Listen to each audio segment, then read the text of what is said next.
This document has not only the suggested exam strategies in writing, but it has an entire list of supplemental informational resources and practice exam links. For the Utah law, while I will send you all the, updated information, there are 5 or 6 pieces of information that have changed, like the numbers on the Homestead Act are no longer 30, 60,000, they are 42,000, 84,000. Commingling went from 500 to 1,000. Unsolicited gifts went from 150 to 250. Those are the basic pieces of information I will make sure you have. But concerning your exam, when you run into areas of procedure or policy or statute in Utah law, the Utah Division of Real Estate website has all of that, all the laws. And if you feel confused by the book, go into that website. You can do an inner search, like mechanics liens, type in mechanics liens, and it will pull up the statute so you have the exact updated Utah code. Other websites include the Consumer Finance Protection Bureau, which is covered in a big way in your national exam because they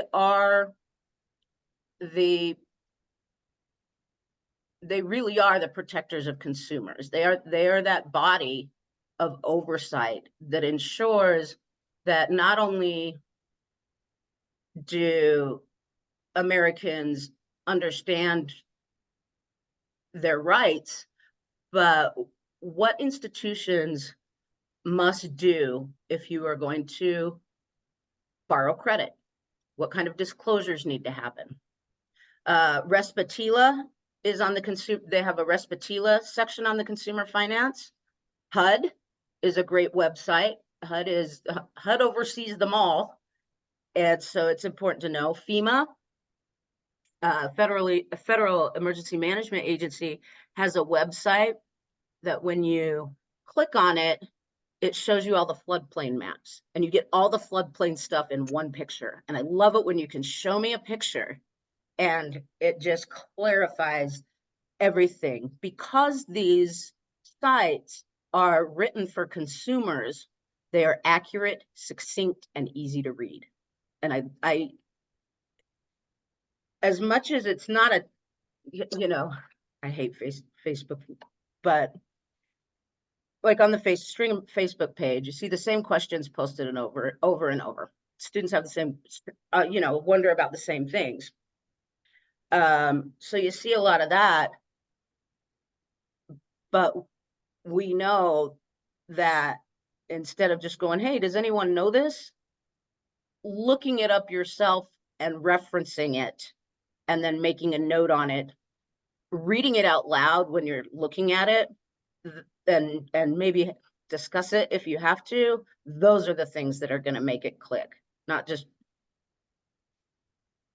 It is a pet peeve of mine when people just throw out a question where they could look it up, because me spoon feeding an answer is not going to help them retain the information. So I just want y'all to pass.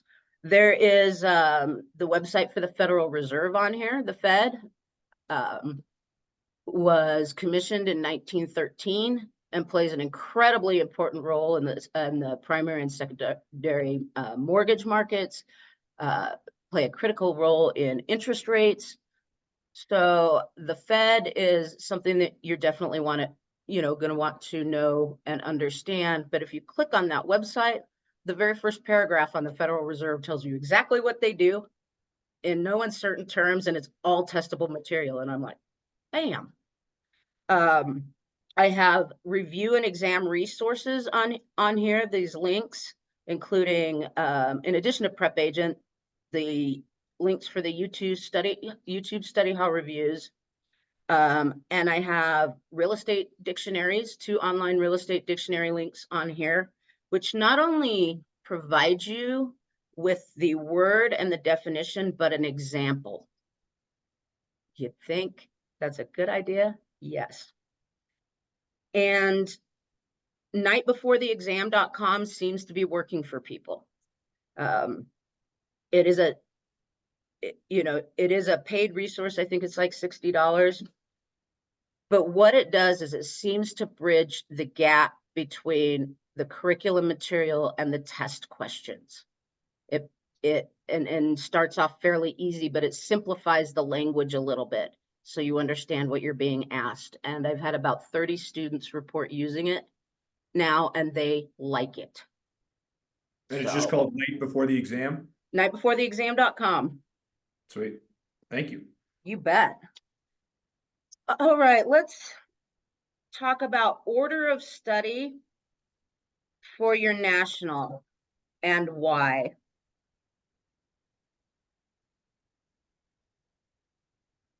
Okay, in your Stringham National book on page 143, this is the first thing besides a general content outline or something else that I would want in your binder, is a summary of contract law chart.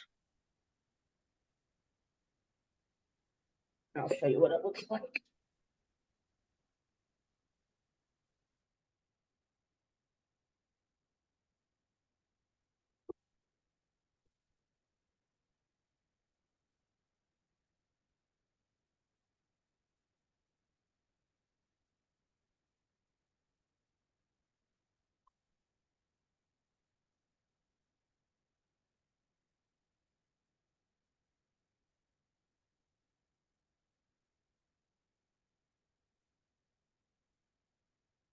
I think, Julie, you have it. Emma, do you have your book? Yes, I do. Okay, so page 143, there's a summary of contract law. I have it. Either photocopy it or rip it out. I want that to be the very first page of your binder. And I'll tell you why. First of all, that summary of contract law chart is a fantastic review sheet. If you can go down it and put a sentence or answer a question, a test question about each of those items, then you've got contract law. Second, contract law is written in the same language of the exam, the formal logic. It is the old Queen's English or whatever.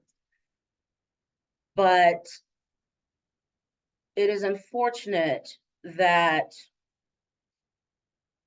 people who provide the curriculum don't tell you in which order to study things, because contract law is everything. If you can understand the language of contract law, and the same with math, not so much getting the math questions right, but really understanding what is being asked of you, then your scores go up 2 to 3 points in every single other area.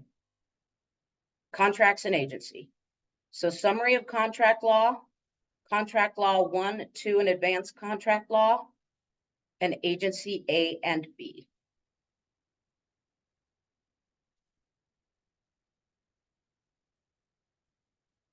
I will make sure you have these documents. All the documents that I will send out, Julie has most, if not all of these, will have a introduction, a list of vocabulary terms, a list of learning objectives, the text, summary of key points, and a relevant quiz for each of those chapters.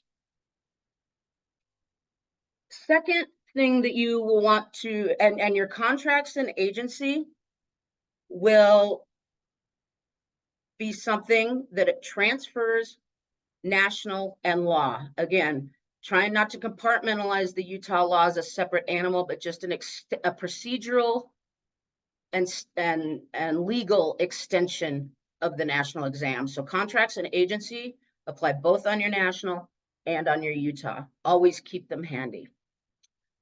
Ownership, next in your binder, you will find, if you start with contracts and agency, the principles you find in ownership, such examples might be what makes a deed valid. All have the same number of items which make them valid.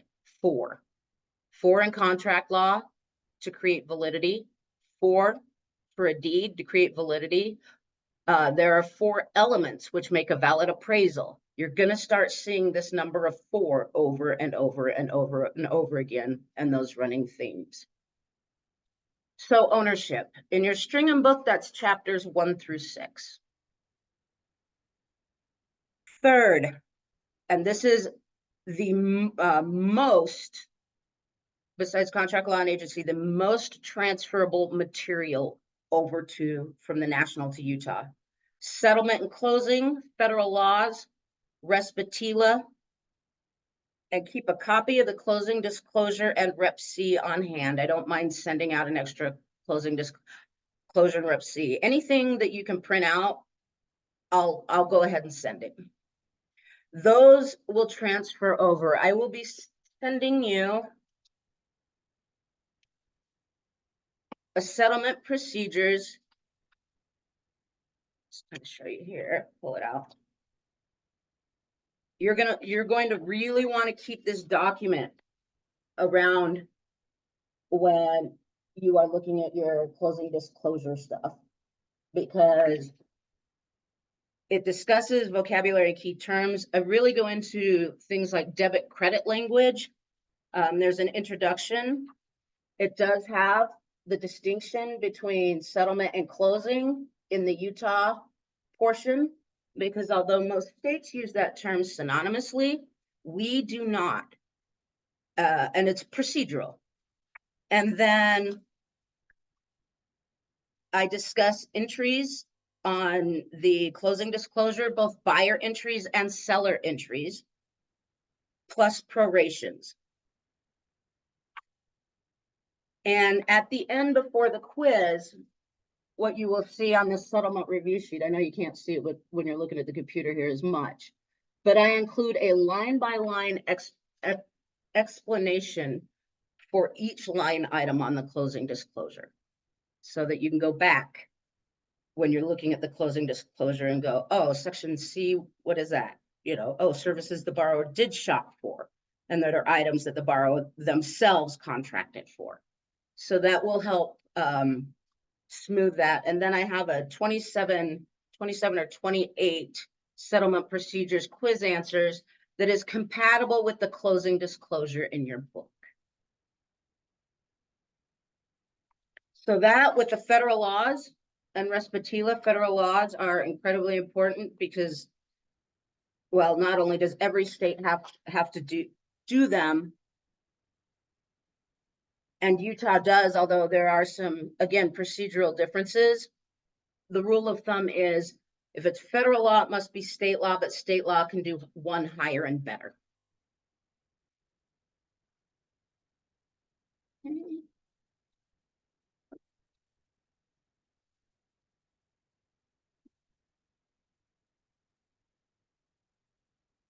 Following settlement, appraisal and valuation, it is the 3rd most missed area on the exam. It is also the 3rd most heavily weighted on the exam. Contracts and agency and settlement are the 2 that are failed most before that.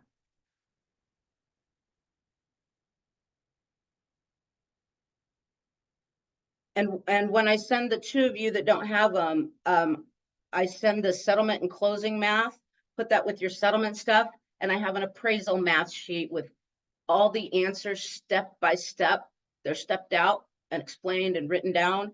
Put that with your appraisal and evaluation section. I know it seems counterintuitive to study the math that you're supposed to be doing with the appropriate topic matter, but we're going to give it a whirl because common sense. And then finance.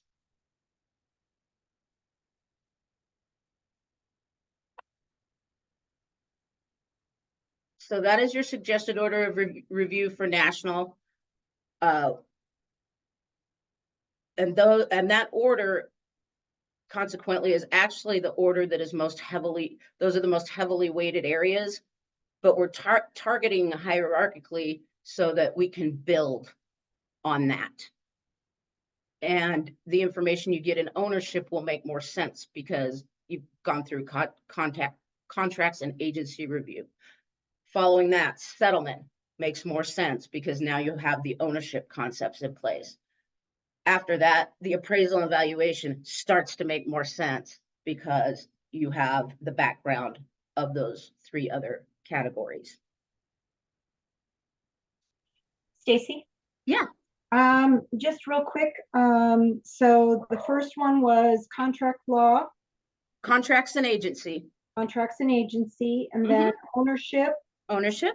and then settlement and closing, Yeah, settlement and closing and federal laws. and federal laws. Then appraisal and valuation. Okay, and then finance. Mhm. Thank you. You betcha. Okay, let's move to the Utah law for a moment. When you are putting together your study materials for Utah law, move that summary of contract law chart, contract law sections, settlement closing, and federal law to accompany your Utah law. This is what I did with my binder. So this binder I use for both the national and the state. This is the binder that goes between my other two humongous binders. So you see that I have the summary of contract law chart, contract law 1, 2, and advanced, the federal law respatila. What else do I have? Rep C closing statement, and then settlement and closing math, NOI, cap rates, prorations, taxation math, stuff like that. So that's all in one binder. And whether I'm teaching national or I'm teaching the law, that binder transfers over to both places. Those are the intersections where national meets Utah.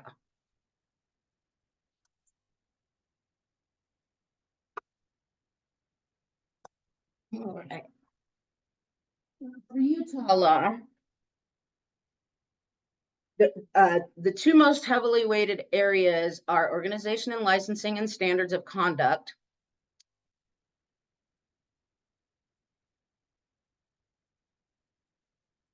And settlement and closing. So that's where things are the most heavily weighted. However, after looking at those items, reviewing those items again, and when I send the two of you a bunch of documents, do not get overwhelmed by those documents. Really, what you're going to use to study is the summary of key points and quizzes, and then go back and look at items you're having difficulty understanding. Then go back into the text and take a look at that. I will send the YouTube channel and review videos to go along with those. So that even if you're not looking at the content, you can listen to the reviews in your car when you're driving or wherever. The listening to those just while you're doing puttering or doing mindless tasks, like if I'm doing maintenance on my truck, I will review stuff and just are all a really important part of that rehearsal strategy. And because I didn't cut out student questions from those reviews, you hear discussion, and that is helpful. You hear the questions they're bringing up, which tend to run across the board. But real estate acts A and B are incredibly important. They seem like small chapters, but there have been some changes, and there's a lot of meat in there. Water law, stigmatized properties, mechanics liens, the Homestead Act, marketable record title stuff, enforcement policies.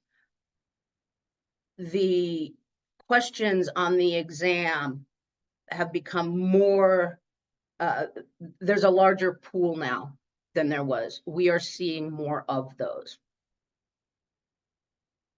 After that, transaction management and loan fraud. Things like straw buyer, the silent second, double commissions, all of those items about commingling in the real estate trust account. Those are going to be in those areas.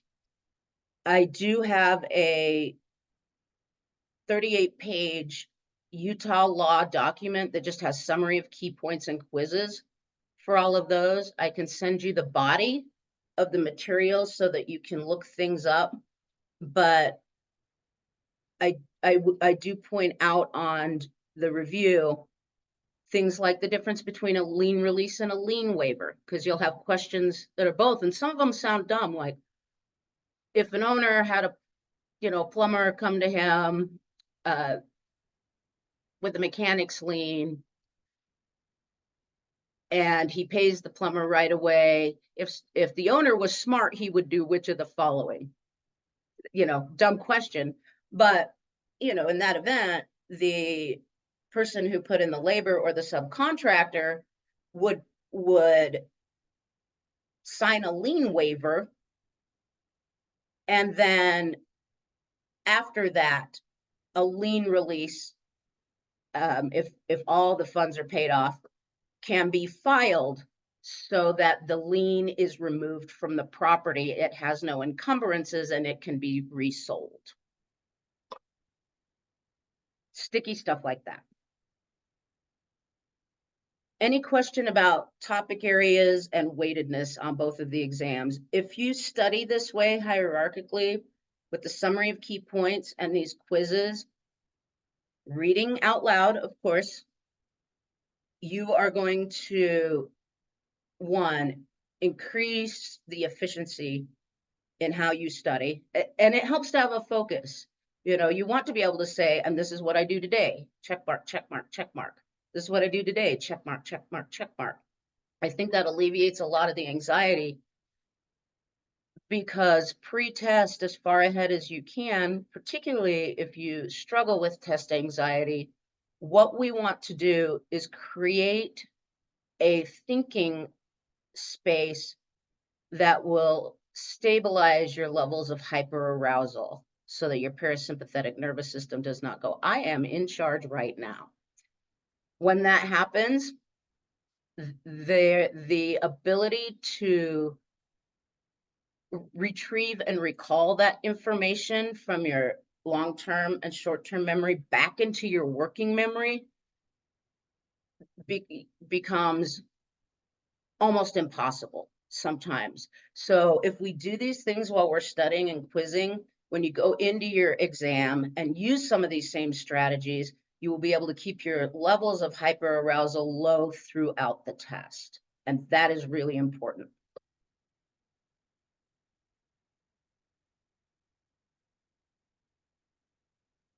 Okay, I know it feels a little early for a break. I'm doing this session as kind of a microblast so that I can post it. I think a lot of students don't have this information. And I would like for us to take about 10 minutes and for you to come back with any questions where you see, oh, this is a trick question. This feels, ugh. But I will go over examples of questions in several areas where the language looks tricky, so we can deconstruct them, put them back together, and then you can start quizzing in that way. It will be helpful. Why don't we meet back here between 10 and 5 till, and I'll start recording again at 5 till, and we'll just do a half hour of just straight up test question deconstruction. Does that work? Fabulous.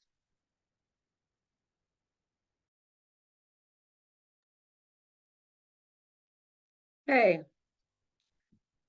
I put some documents in the chat window. The 2 PDFs that you just got are a national exam from a different text, very close to exam, the national exam, but I'm going to utilize that document. I attached the answer key as well.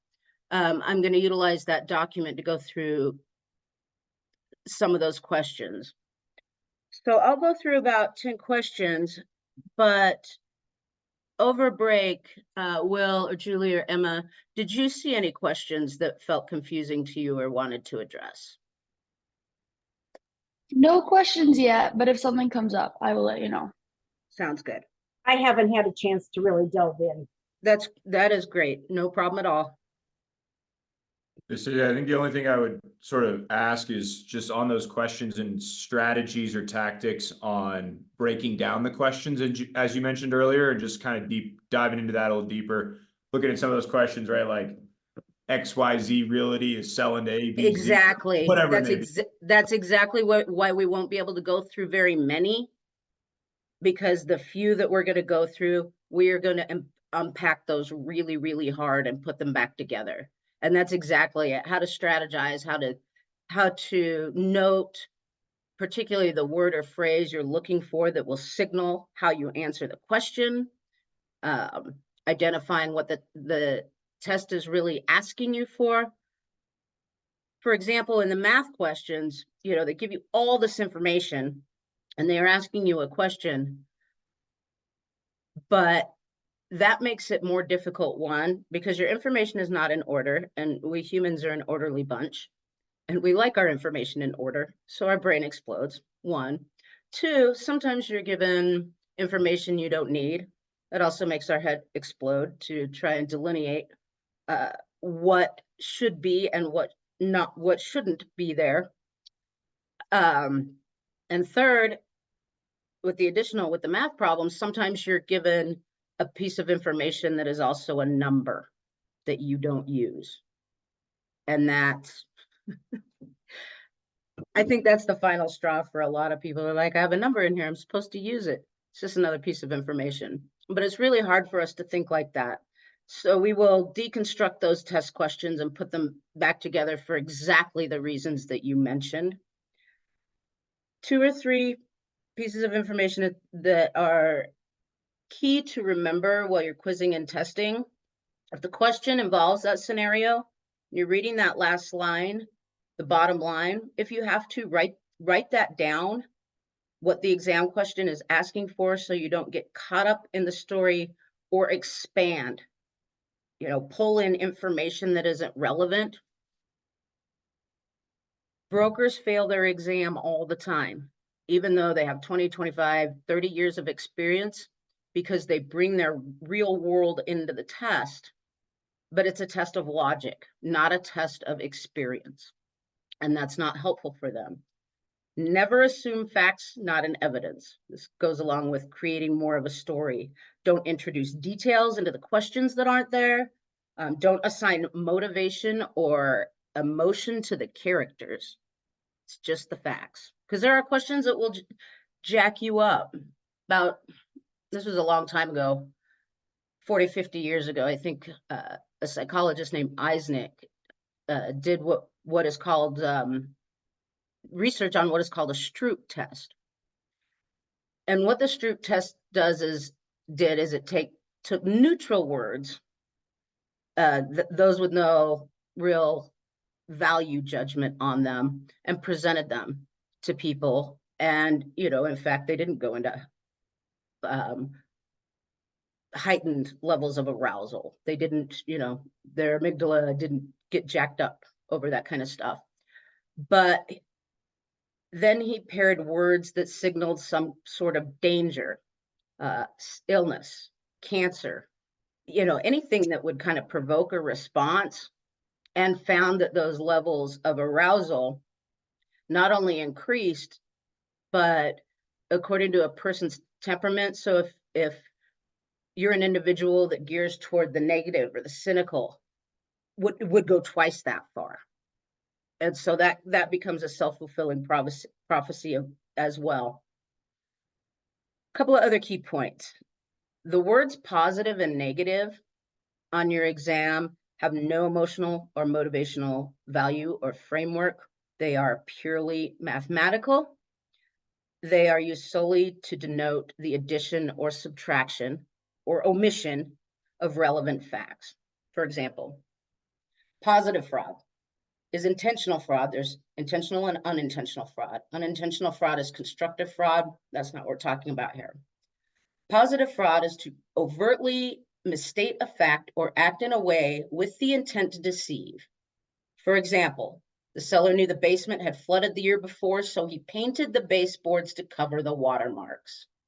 Note, adding an action to deceive. If asked, the seller lies and says, no, the basement doesn't flood. adding information to create deception. Positive fraud. Negative fraud is to withhold or omit facts in order to intentionally deceive. The seller omitted or withheld, took away the information concerning the basement from the seller disclosure. Not omitting it from the disclosure means that's negative fraud. Whenever you see those two words in any sort of context, think about them mathematically.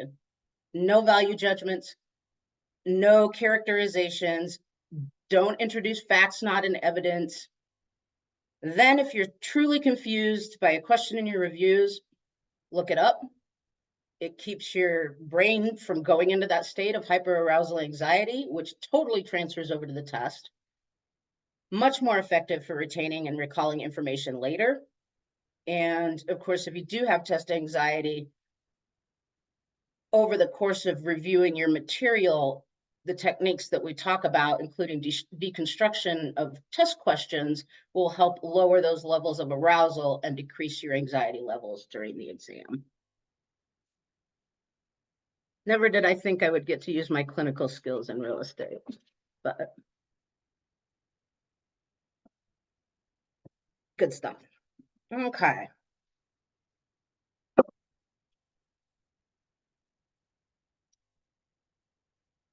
I figured that the document I sent you, the practice exam, the one that's in the PDF, we'll go over a few of these.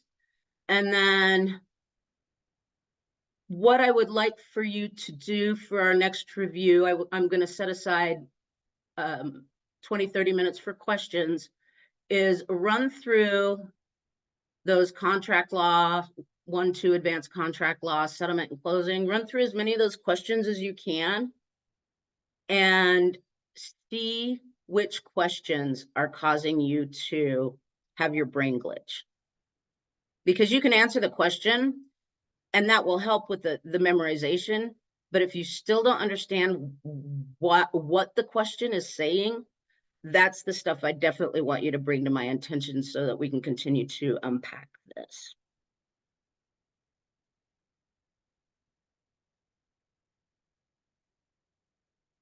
Oh, I was going to use one math question as an example before we start. Well, let's use 2. We're not going to solve them today, but I just want you to be aware of like the places where the language is going to trip you up. I'm going to use a prorations question and a depreciation question.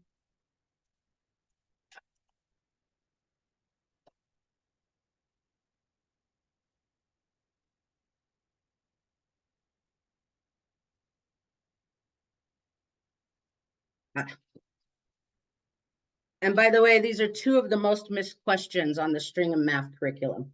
So the fact that we're breaking these down, at least so that we understand what's being asked of us, is going to be helpful. So the first concerning depreciation, the test is asking us, this is the last line, how much did the carpet depreciate the value of the property? So we know we're talking about depreciation now. A home is appraised at $97,000. Carpeting in 2 of the rooms had depreciated considerably. Room 1 measures 18 by 20 and room 2 measures 10 by 12, both feet square. If the carpet was depreciated at $11.25 per square yard, how much did the carpet depreciate the value of the property? Now, when most people run through this question, they don't even see the square yards after the 1125 because 1, Americans apparently have trouble understanding the metric system. We're just not used to it. But we're given measurement in feet and we have to do a conversion. Most people run right over that yard though. Their brain does. It's not, it's not laziness. It's just, we have to use heuristics and mental shortcuts to do things during the day. We have to make guesses on a lot of things using our framework. A lot of times we may be right, but we're also incredibly prone to error when we have to use heuristics rather than say algorithms. An example might be if you were going to the grocery store and you were looking for an item that wasn't very common. You know, something a little more obscure. You could go into the store and look at the headings at the aisles and say, okay, it's going to be here, here, or here. You know, and you might find it on the first try or the second, may not be till the third. Maybe you'll find it. But with an algorithm, you know, if you walked up and down every single aisle of the store, you would eventually find your item. You would have the right answer, but it takes a lot longer. And so we have to use mental shortcuts or we'd never get anything done. This is the type of mental shortcut humans are prone to all the time. And that's why we're prone to erroneous thinking. So, and that conversion, you simply divide by 9. Whatever answer you get in feet, the total feet, you simply divide by 9. That's the conversion always. Feet to yards. One of the most missed questions, though, because of the wording, not because the calculation is difficult.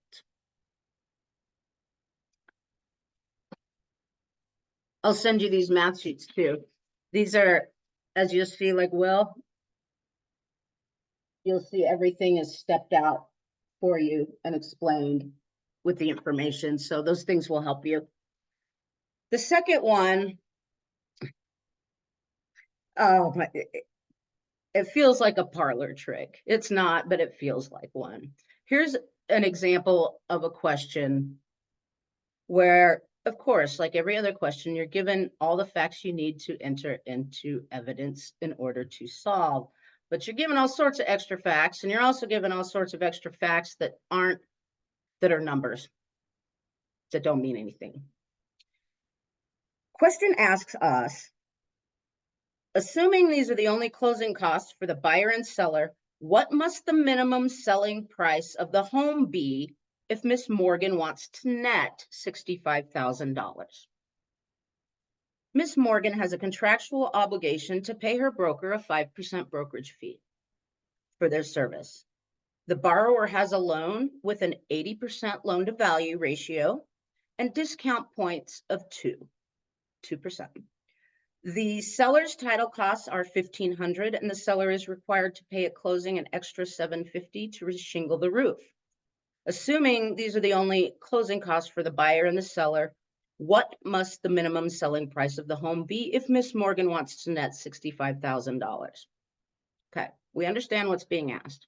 What does the seller want to net?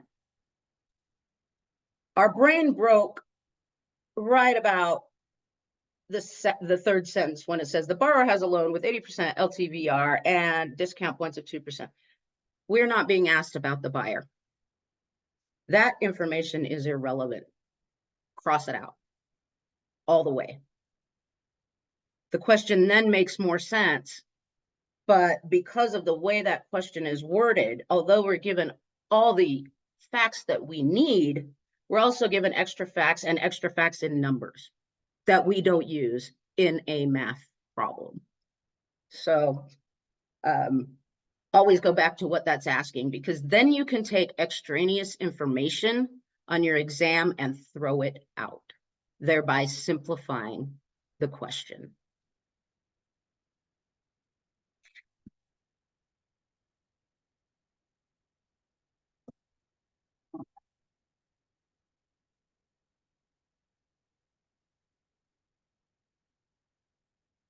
Now, most of the questions I'm going to go through, like I said, are all of the following except, because I want you to really get used to reframing the question. It's also the best way to teach the process of elimination, how we eliminate answers. When we pull the except out and reframe the question, our brain stops trying to do the thing where is this one right, wrong? Is this one right, wrong? Is this one right, wrong? And now what answer do I put on the test? And that's just common. We are used to what we call convergent thinking and convergent learning, where we're taking pieces of information and putting them together. We are not used to trying to find the odd one out. humans love to pair things. That's how we survive. It's you know, we make associations, but all of the following except questions mess with the human paradigm a little bit. So if we can reframe those, that will really help.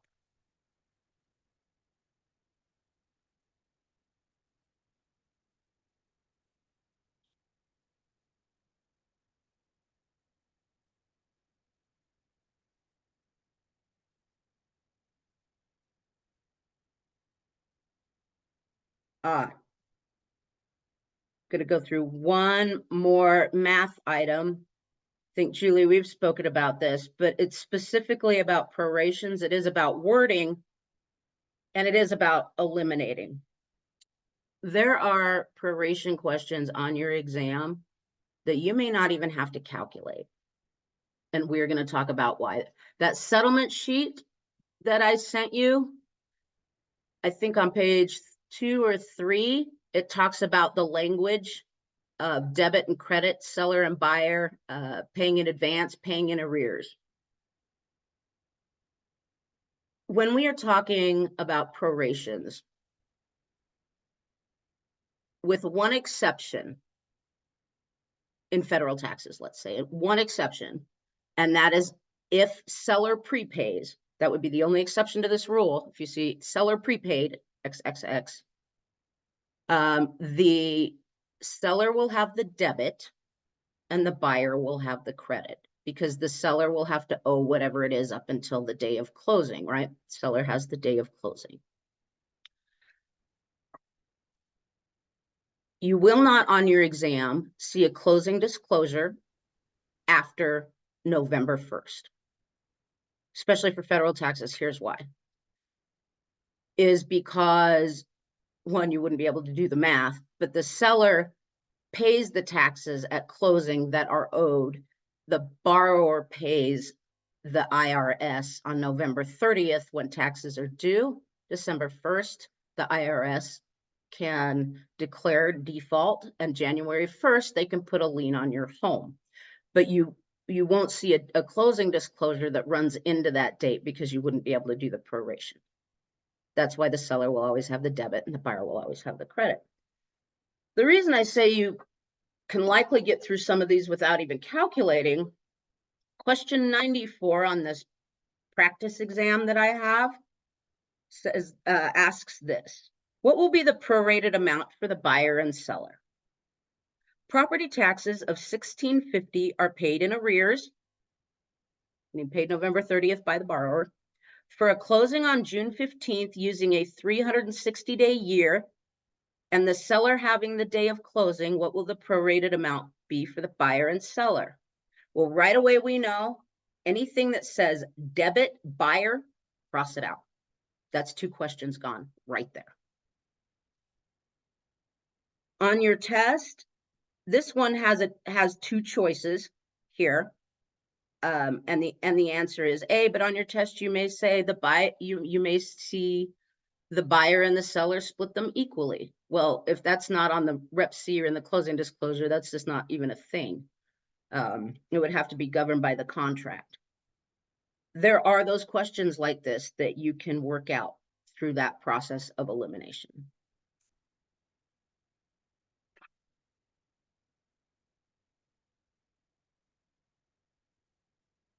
Okay, we'll start with all of the following except that is simple, and we'll move through about 10 of these. I'm going to take out the except. This is number 58 on your practice exam. Let's just say all of the following are encumbrances, true or false. Which of the following are encumbrances? A lien? Is a lien an encumbrance? Totally is. That's true. An easement? An easement is absolutely an encumbrance, so we would mark that true. A zoning ordinance is not an encumbrance. That's false. A deed restriction, well, there's nothing says encumbrance like a deed restriction, so that is true. What you're doing then is pulling the odd one out. If it feels like you're coming down between two answers, choose the highest, best, most rigid thing that you can find on there and pick that as your answer. It's basically like seeing on the test a question where one of the answers is tell your client to consult a practicing attorney. You don't even need to read the question for that. Just put that answer because that's the answer. All right, 67 on the test. All of the following must go through probate to pass title to real estate, real property. Not putting the except in there. True or false? A deed held in severalty. That's true. Property distributed by a will. That's true. Must go through probate. A deed held as joint tenants. That's false. We'll talk about why in a minute. A deed held as tenants in common. True. So our answer is C. And the reason a deed held by joint tenants does not go through probate is because joint tenancy is a condition whereby, let's say 5 people go in on a house together, right? They all have to be on the same deed on the same day. Everything has to be done at the same time, and they all have equal shares. There is no right of inheritability in a joint tenancy. So say there's 5 of us. And someone dies. So we each have 20%, right? Someone dies. That 5% is distributed equally. That 20% is distributed equally among the other tenants, and so on, and so on, and so on. Only when the last tenant is standing may that estate now become inheritable. That's why joint tenancy is different. But even if you look at it here, tenants in common, tenants in severalty, and distributed by a will all have common elements. Joint tenancy is the odd one out. Okay. 77. We're going to leave out the except again. All of the following are protected classes under federal fair housing law. True or false? A, religion. True. B, race. True. Civil Rights Act, 1866. It was modified in 1968 to start encompassing more equality. When I say stuff like that, that's just test information. You just want to know it. Sex, protected class. Age is not a protected class. In lieu of age, what we do have is familial status, which protects people that have families that have individuals under the age of 18 living with them. They cannot be discriminated. So it's not age, but it is familial status would be another protected class.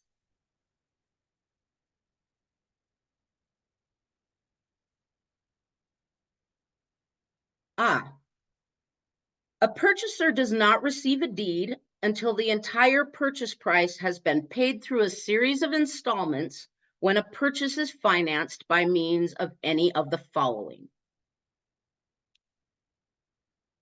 An installment contract.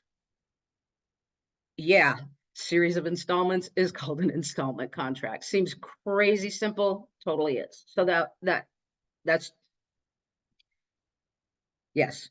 A contract for deed, same thing as an installment contract. A land contract, also the same thing as an installment contract. A conventional loan, that's your odd one out. That is false.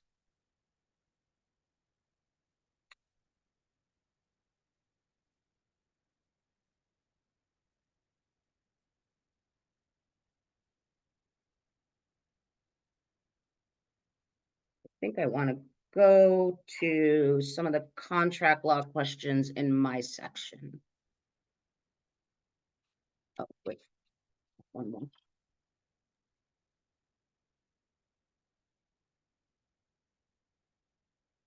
Let's do two more of all the following accepted. We'll cover a couple of contract law questions before we go. Okay, 43 on your practice exam. The provisions of RESPA cover which of the following, true or false? A, prohibiting kickbacks. B, limiting the amount of tax and insurance escrows. C, the APR being clearly listed in the loan disclosure. Or D, prohibiting the lender from requiring that the buyer deal with a particular title company.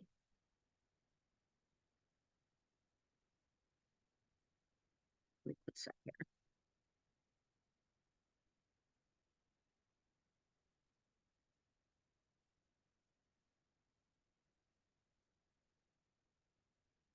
Okay, the provisions of RESPA cover all of the following except prohibiting kickbacks. Yeah, absolutely. Limiting the amount of tax and insurance and escrow. Yes. This is RESPA. These are both settlement items. The APR being clearly listed in the loan disclosure.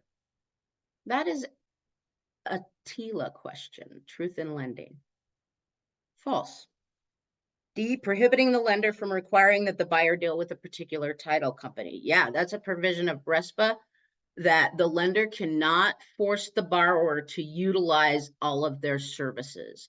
That's why section B and C on the closing disclosure are split up like they are, is because one is services the borrower shopped for and the other is services the borrower did not shop for. They used the lender's services. So the TILA question, the APR question, is a closing disclosure question. That's the odd one out. That's the one we choose. Either way, you're choosing the odd one out if you're reframing those accept questions, and it really helps. One provision of truth in lending is to A, regulate the advertisement of real estate, B, require disclosure of true cost of credit, C, inform buyers about settlement services, or D, set limits on credit costs. When we're looking at this question, one provision of TILA, regulate the advertisement of real estate, yes. Truth in lending says trigger terms. You must, if you use this term, you must use these other terms to go with it. That's all, and that's in advertising as well. B, require the disclosure of the true cost of credit. C, inform buyers about settlement services. D, set limits on credit costs. So setting limits on credit costs, absolutely. Predatory lending. TILA says the legislature sets the interest rate and anything above that is predatory lending. Informing buyers about settlement services. Yeah. B, require disclosure of the true cost of credit. That is the Equal Credit Opportunity Act. That's your odd one out. And we'll keep doing, every time we test, we're going to keep doing it just like that. Let's go through some contract law items.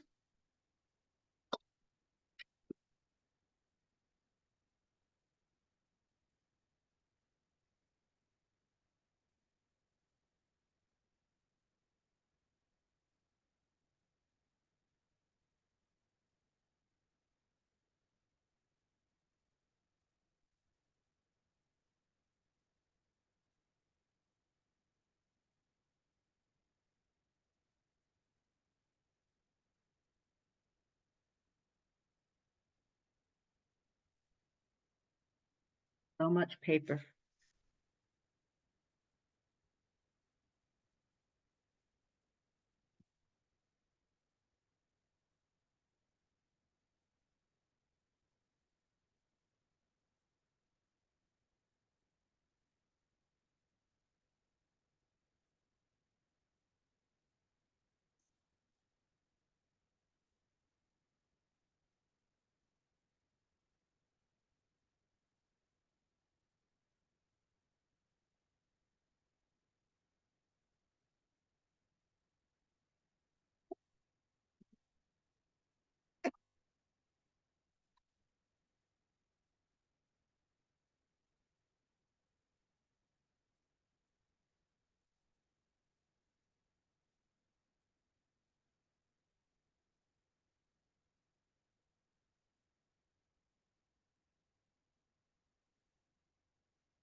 All right, the contract law one document I sent you was followed by contract law 2 and advanced contract law. Let's go through a couple of these contract law items. One of the greatest difficulties people experience with the test revolve around the concepts of validity and enforceability in the questions. And an important distinction between the two is validity is in how something is written. In a way, is it airtight? Will it hold up in a court of law? For example, remember how I kept talking about this rule of 4 we're going to see with validity? The rule of 4 with contract law, when we are creating a written contract, a bidirectional agreement, bilateral agreement, we have to have our mutual assent, also known as mutual consent or offer and acceptance. We have the consideration. Consideration is the exchange. There's no such thing as free in a contract. If it's free, it's not a contract. We have our good consideration and our valuable consideration. Our valuable consideration simply states the following. If I were to say purchase real property from you, I would say, I, Stacy Lynn Hill, offer you will $426,000 fair market value for your property at such and such lane on this date, blah, blah, blah. Good consideration is used when we do not want to disclose the purchase price. We have to disclose agency in Utah, but we don't have to disclose purchase price. And when we utilize that language on a contract, we would generally use the term for $10 and other good and valuable consideration, regardless of what the actual price was. Legally, you could put a penny on that line and it would still satisfy the legal criteria for that.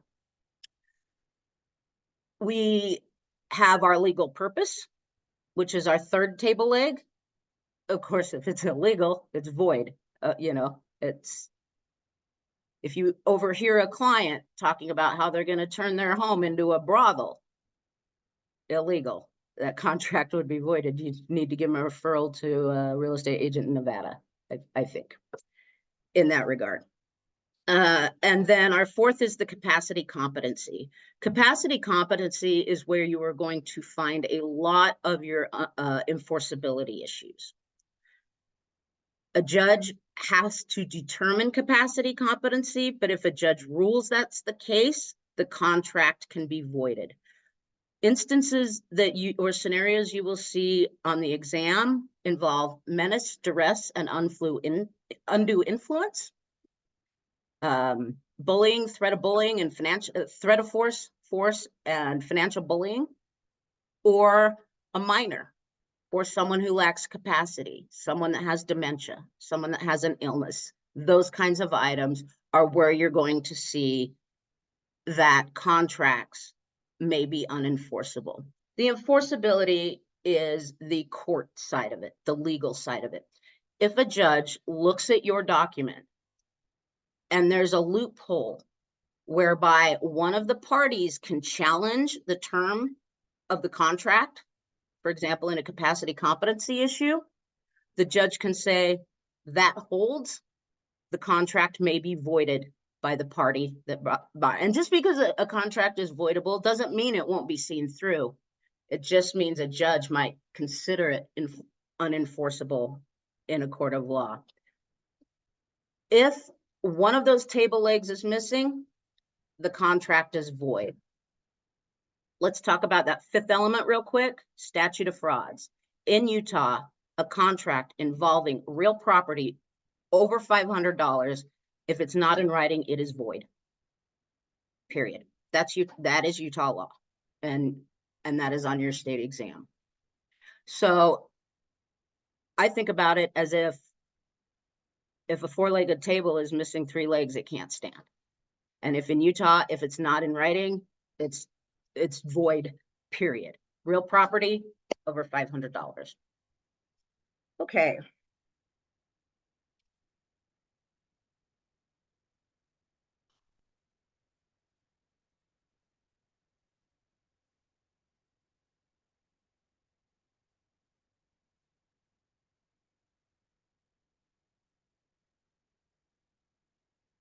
And as I'm looking at this other section of questions, we're going to go through the just contract law 2 questions. This is an example. I wanted to share a note about practitioner knowledgeability, because for every transaction, we are acting as attorneys in fact. That is our position for that particular transaction. And both federal Supreme Court and this has been reified by all the state Supreme Courts have ruled and explicitly stated that when a licensee is filling out contracts for the sale or purchase of real estate, they are held to the standard of a practicing attorney. Although the real estate professional who is not an attorney may fill out pre-approved forms or those prepared by a practicing attorney, we can fill out those as well. We're held to the same burden and rigorous standard concerning validity and enforceability under contract law. So it's important that you have a nuanced understanding of legal agreement, and more importantly, the ability to articulate and explain and educate customers, clients, and the public. One of the duties charged to us as licensees by the Division of Real Estate is we must educate. The Real Estate Reform and Recovery Fund Act kind of set forth, we are obligated to educate, particularly on agency and agency agreements, our clients, third parties, and the general public. We are tasked with that. And the National Association of Realtors and the Utah Association of Realtors, the division, the commission, all explicitly state that those principles of education and being held to the same standard as a practicing attorney while we are involved in that transaction is priority for us moving forward as a practitioner. Okay, let's look at a couple of these questions.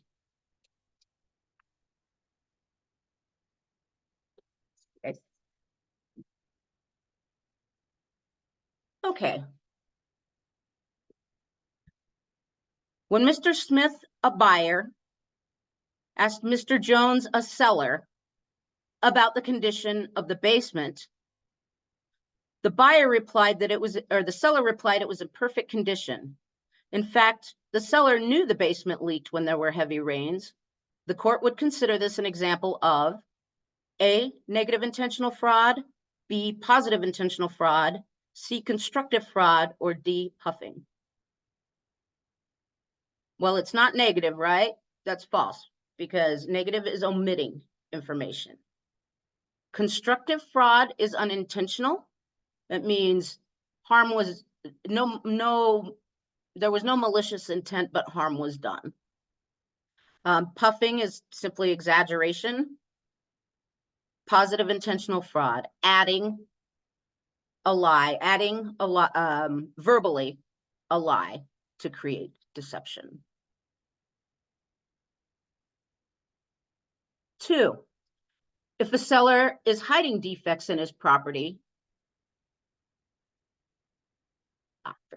from the buyer by omitting them from the seller disclosure, we don't even have to go through our questions now. That is what kind of fraud? Negative fraud, omission. If a purchaser fails to complete the purchase of a property as has been agreed upon in a fully executed purchase agreement, he may have to forfeit the earnest money deposit because of which clause? A, abrogation, B, liquidated damages, C, right of refusal, or D, statute of frauds. Well, statute of frauds is the law that governs things in writing. That's not it. Right of refusal doesn't exist in a fully executed contract. B, liquidated damages, yeah, that's your earnest money, which turns into consideration at closing if there's any left. It's now part of the consideration package. Up till then, it's liquidated damages. Or A, abrogation. Abrogation simply means this: that any contract, written contract, supersedes a verbal agreement, and any addendum or date that's brought into a contract supersedes the one before. And in real estate, for example, the signing the closing statement and having it recorded by the title company would abrogate the Rep C. It would nullify the Rep C. The only time that that would not be the case is if there was a contingency in the Rep C. Say the seller agreed to fix the roof, but the roofers weren't able to come until 2 weeks after the closing date.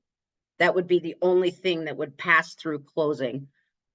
But the closings would nullify everything else, just like a written document would nullify any verbal agreements, which verbal agreements are valid, they're just not enforceable like that. Does that make sense? All right, let's do a couple more.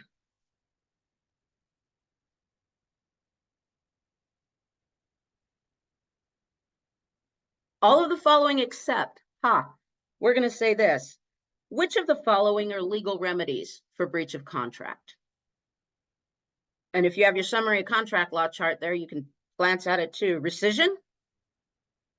Can two people say, we don't want to do this anymore, sign date and rescind that agreement? Of course they can. They can do anything they want, provided it's legal.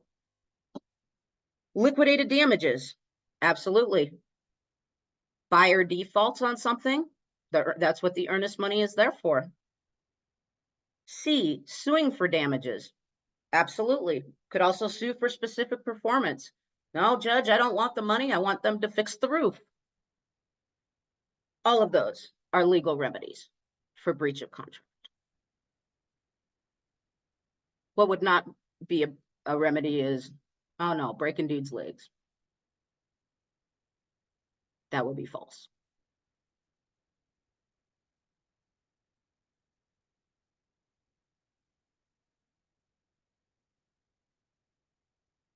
Oh, Julie.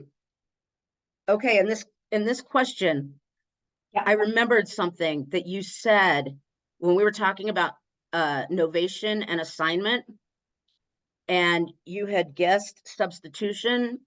And while that is an appraisal evaluation concept, which I pointed out, I know where you got the substitution thing from, is because in novation, you are substituting one obligor in place of the other. There's a specific line about that. So when we had that, do you remember that little conversation we had about it? Yeah, That's why you thought substitution. gotcha. And that's great. So last question we'll go through. James is subletting his apartment to Samantha. In doing so, he transfers his leasing rights, but is still liable for the rent. This is A, substitution, B, novation, C, assignment, or D, rescission. Well, one, it's not rescission. That means two people are mutually, someone's pulling out. Assignment is exactly what this is, because although someone else is taking over the contract, the owner or the original contract signer is subletting their apartment. That's assignment. So although Samantha, in this case, has certain legal responsibilities, if she doesn't follow through with those responsibilities, James still has the legal obligation, financially and in every other way. Novation, it's different in the way that you are substituting one obligor in place of another. So if you signed a year lease and about 6 months into it, you got a promotion, but that would require you to move. and you spoke with the landlord and the landlord says, okay, if we can find someone to sign a new lease, then I will absolve you of responsibility for this lease. You know, you clean up everything like we agreed and you even get your deposit back. That's novation. Substituting one obligor in place of another. And so that A was substitution, so that is also no. We will continue to break down the questions like this in every single review that we do. And they will click. And it's a good feeling when you can read a question, deconstruct it like that. And at worst, come out with going, oh, I have to make a 50-50 call here, right? I like 50-50 odds better than one out of 4 any day. All right, any questions? I'm gonna go ahead, even though I won't email those out, as soon as we get off, I'm gonna convert this recording like right now, send it to you so that you can listen to it. And then I'll put my other information together so that I can email you before the beginning of the work week. Sound good? Thank you, fantastic. Wonderful. Well, all of you